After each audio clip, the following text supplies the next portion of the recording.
already introduced you as the key man who jumped in for Diane Hinchcliffe, who had to leave us for family reasons. Yeah, I had a strange weekend. On Saturday evening, I was having dinner with my daughter, watching NCIS on TV, and then 5 minutes later, I was packing to come here. Yeah, so that's, and you all have to know that he had to do something for his wife in the garden on Sunday, so he was pleased that I called him on Saturday evening. It's true. So, yeah, we talked already on this stage about social being an enabler for digital transformation. Mm-hmm. You are very much riding this wave of the digital transformation, or talking about the digital wave in subject about that the digital wave is coming over the enterprises, and if they don't take care about it, then they get lost. They get swamped. So you will enlighten us with your talk. 20 to. minutes. It's your stage. Excellent. Thank you. That's yours. And this is the clicker. Yeah. Okay. So. Guten Tag. Now I've run out of my German. I was really interested that there were these little English phrases that came out, like the dark side of social, amongst all the German that I didn't understand, so it's good fun. But yes, so I'm David Terrar. I'm the founder and CXO of a digital transformation consultancy called Agile Elephant. I haven't got time to explain why it's called Agile Elephant, but I think that's a cool name. I happen to be DT on Twitter. That's not my initials. It actually stands for digital transformation. No, it doesn't, but never mind. So what I'm going to try and do is kind of, and I might do this in a kind of an East Coast accent, since I'm trying to impersonate Diane Hinchcliffe. It's a real shame that he can't be here, and hopefully he and his partner and the kids are going to be fine. That's why it's me, not him.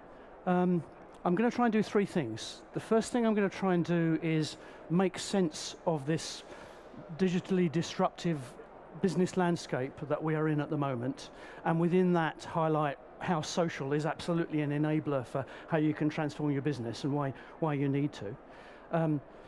The second thing I'm going to do is come up with 8 building blocks that you can consider to help do that transformation. And most importantly, there's one key message that's going to pop up throughout the presentation. So, I want to start with a very interesting quote from Alvin Toffler, who wrote Future Shock. The illiterate of the 21st century will not be those who cannot read and write, but those who cannot learn, unlearn, and relearn. And that's one of the most important messages, and that underpins my key message. By the way, I tend to get excited and talk very fast, and I use a lot of slides, but hopefully that will be fun and maybe a bit different from some of the other presenters, but hopefully you can keep up with me and follow. That's the agenda that I'm going to go through. So I'm going to talk a bit about this new business landscape. The way I describe it is as a wave, and you'll see that. And then I've got a few book recommendations for you, three interesting books. And then I don't like the various definitions of digital transformation, so I've come up with our explanation of what digital transformation is, and you can throw rocks at me or whatever, but I'd be interested in your comments. And then lastly, I'll go through those 8 building blocks to help you transform. So, this digital landscape, hang on, can you explain it all to me? Well, we've actually been talking digital for 20 years. It was actually in 1995 when Nicholas Negroponte collected together a bunch of articles that blog posts he'd put on Wired and came out with the book Being Digital. So we've been talking digital for 20 years, and his idea was that we were going to move bits and not atoms. And then over that 20 years, if you take the 20 years as a kind of a time frame, there's an awful lot of social media, social networking, portable fabric that has happened in that 20-year time frame.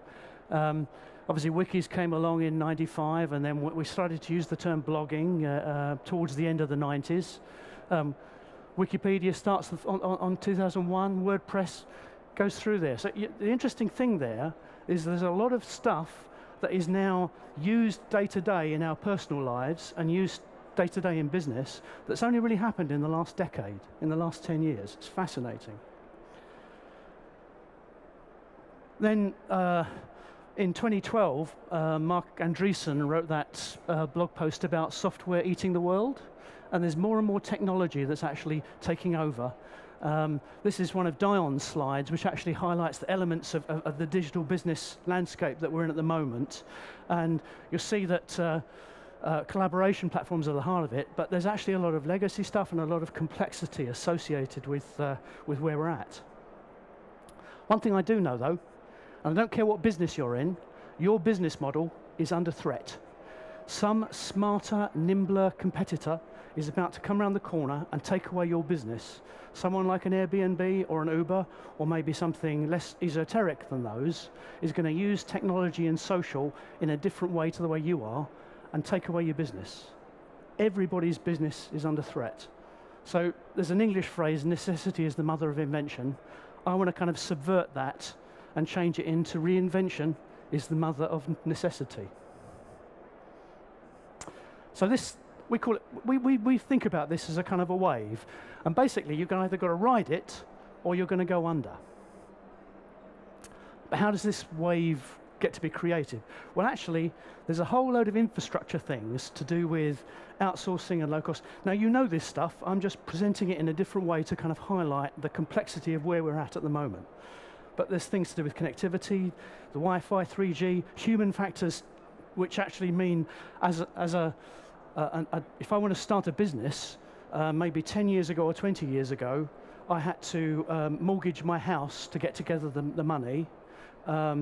Maybe 10 years ago that it was cheaper, but today, if 2 or 3 of us had an idea, we can actually start a company this afternoon, get some resource on a credit card, start a website. Within days, we could be up and running and off. So the barrier to entry for starting a new business has never been lower. It's a fascinating world that we live in. And that's what underpins books like Friedman's The World is Flat, where globalization has changed everything, or Chris Anderson's The Long Tail, where using this technology, suddenly I can get to niche markets and make money out of niche markets in ways that I never could before. Or Clay Shirky's Here Comes Everybody, where I can actually crowdsource crowdsource expertise and do things in a different way and use social in that way. And that kind of forms the basis, the bottom of the wave. The next part of the wave is what I call the big shift. I'm a technology guy, been in the business for too many decades. Every 5 or 8 years, we have a technology disruption which changes everything. So we went from mainframes to mini computers. I was in IBM in 81 when the IBM PC was announced. Then we grouped them together. We had networks. Then we got into the era of client server. Every 5 or 8 years, we get a technology disruption like that, which changes everything. At the moment, we have 3 happening simultaneously. We've got the shift to cloud and web apps happening at the same time as everything going social, happening at the same time as we're all walking around with the internet in our hands. We've got little devices like this, which actually we can access the internet from. We've never had 3 disruptions happen before. All bets are off, the world's different. And just like one of those kind of cheesy infomercials that you get on TV, but yet there's more. On top of that, we've got things like 3D printing and artificial intelligence. And each one of those things is just as significant. I've grown up with Star Trek. I've got the communicator. I've got the little kind of iPad thing that the captain used to be handed all the time. I'm now going to have the replicator in the corner of the room. That's going to change everything. Or the Internet of Things. I mean, all that connectivity, all those devices, Gartner predicts there are going to be 25 billion devices connected in just 5 years. That's 3 devices for every person on the planet. That is amazing. And it also means there's an awful lot of horsepower and data going to be collected underneath those things. Huge changes happening in the next 5 years. I'm at a loss as to how to predict them. So that goes into the top of the wave. And basically, kind of like current thinking, business as usual thinking with all that stuff and silo communities, business as usual, that is going to get swamped by the wave. And what you actually need is different digital thinking. And actually, my 8 building blocks is a kind of an expansion of that digital thinking. So we'll come on to that. But one other important thing is that you have to think about this holistically. Those organizations that just put some sort of social business platform in and don't connect it properly to the business, we have an expression in England called lipstick on a pig.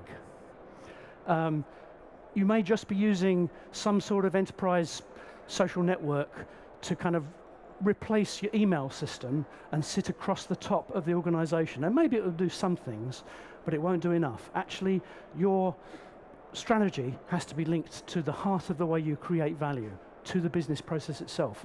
And we have some complications as to how we do that. So in thinking about it, you need a framework which looks at the whole. We happen to use the McKinsey 7S model. It works. It covers all of the hard and soft elements of business. It covers things like employee engagement. They're important. Actually, I don't care which framework you use, as long as you think about this thing end to end and you think about it holistically. So that's my digital enterprise wave. That's the way I think about this.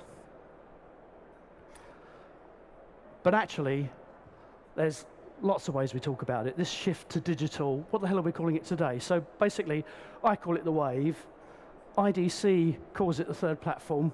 Gartner calls it the nexus of forces. We're all talking about the same thing in slightly different language. And actually, the language is also interesting in that I've grown through a world where we were talking about Enterprise 2.0 stuff, and then we talked about social business. Alan Patrick and Janet Parkinson and myself started our consultancy, Agile Elephant, in January 2014. We started it as a social business consultancy. Within 6 months, we changed all the messaging on our website to say digital transformation. And lots of people did the same during 2014. It's the year of digital transformation. You probably do need some sort of social collaboration platform at the heart, but it's all about much more than just technology. This is another of Dion's slides that I've used in his honor, since he can't be on stage today. This is an interesting one, actually talking about the whole digital enterprise and the role of the CIO. And I wanted to put it up because I want to highlight the fact that we all live with legacy systems and core IT, and then there are what he calls edge IT, and this kind of element of shadow IT that's happening where business units or the CMO are going off and doing things without the CIO involved at all. That's the kind of world we live in now, because it's very easy to procure new systems just on a credit card and get off and running and get them away. And those people in those departments are actually thinking, why the hell can't my CIO and his IT department do stuff as nimbly and quickly as that?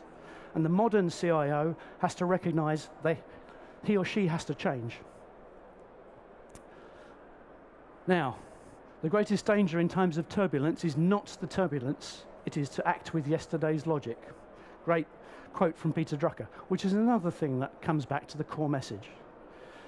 Here's a few book recommendations. There's a great book by a guy called Jaron Lanier called Who Owns the Future? I tried to find one sentence in the book that kind of sums up the whole book. And here's the sentence that I found. At the height of its power, photography company Kodak employed more than 140,000 people and was worth $28 billion. They even invented the first digital camera, but today Kodak is bankrupt, and the new face of digital photography has become Instagram. When Instagram was sold to Facebook for $1 billion, it employed only 13 people. Where did those jobs disappear to? What happened to the wealth that all those middle-class jobs created? That's the kind of world we live in today. The other thing that Lanier talks about is what he calls siren servers. We're used to getting stuff for free, but the price of getting stuff for free is that suddenly we become the product. Our data and the stuff that we are doing becomes the product. It's part of the world that we live in. Here's another interesting book called The Management Shift. Vlapka Hlupic, one of our friends, she's actually going to be speaking at our London edition of Kongress Media's Enterprise 2.0 Summit. So the Enterprise 2.0 Summit London, which we co-produce with Kongress Media, is on October the 22nd. I'd love to see you in London, little advert. But Vlapka's on there, and she's actually analysed 20 organisations of all different sizes and come up with a kind of an analysis of the management style. And from traditional to emergent, and emergent, the smart companies need an unlimited mindset, an unbound culture. So basically there's a type of leadership that's required. Read that book, it's very good. Last one I'm going to recommend is called Leading Digital, by Andrew McAfee and George Westerman and the like. There's been dozens and dozens of books on digital that have been published in the last year. This, I believe, is one of the best ones. And one of the reasons for that is that it actually analyzes the landscape in terms of capability and leadership. And one of the things I really like is that they categorized all the organizations that they looked at. There's about 800 organizations that they surveyed, put them into 4 categories. The more digitally savvy organizations in the top category had made 9% more revenue, 26% more profit, and were worth 12% more on the stock market. So doing digital well adds to your bottom line enormously. ROI on this stuff is easy, it's what you get. Now, next I've got my definition of digital transformation. The reason that I put this together is that too many of the current definitions don't tell the whole story. So, my definition is, digital transformation is the process of shifting your organization from a legacy approach to new ways of working and thinking, using digital, social, mobile, and emerging technologies. It involves the change in leadership, different thinking, the encouragement of innovation and new business models, incorporating the digitization of assets and increased use of technology to improve the experience of your organization's employees, customers, suppliers, partners, and stakeholders. And it's my belief that if you go to Gartner or you go to Altimeter Group or you go to some of the other definitions, they don't actually tell you the whole story. Maybe they focus too much on customers, and actually there's lots of stuff you need to be doing internally as well. So, what are these building blocks I was talking about, the 8 building blocks? Well, the first one of the 8 is culture. Peter Drucker famously and probably apocryphally probably didn't say culture eats strategy for lunch, but it's widely reported that he did. Actually, it's not an either or. Both are very important. But one of the key things that we find when we go and talk to organizations is that actually working with the culture is one of the key things you have to work with. Either they've got a great doesn't actually fit this shift to digital, and then I have to kind of slowly shift the culture in the right direction. But working with the culture is vital.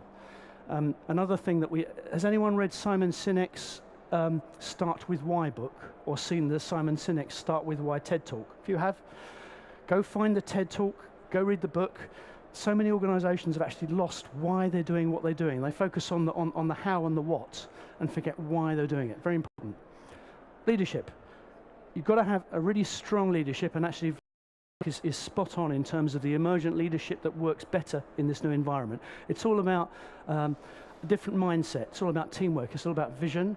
It's about purpose. It's about openness. It's about sharing. There are a whole set of characteristics that you can find in the digitally savvy organizations that are all about sharing knowledge and sharing responsibility that work better in this time of digital transformation.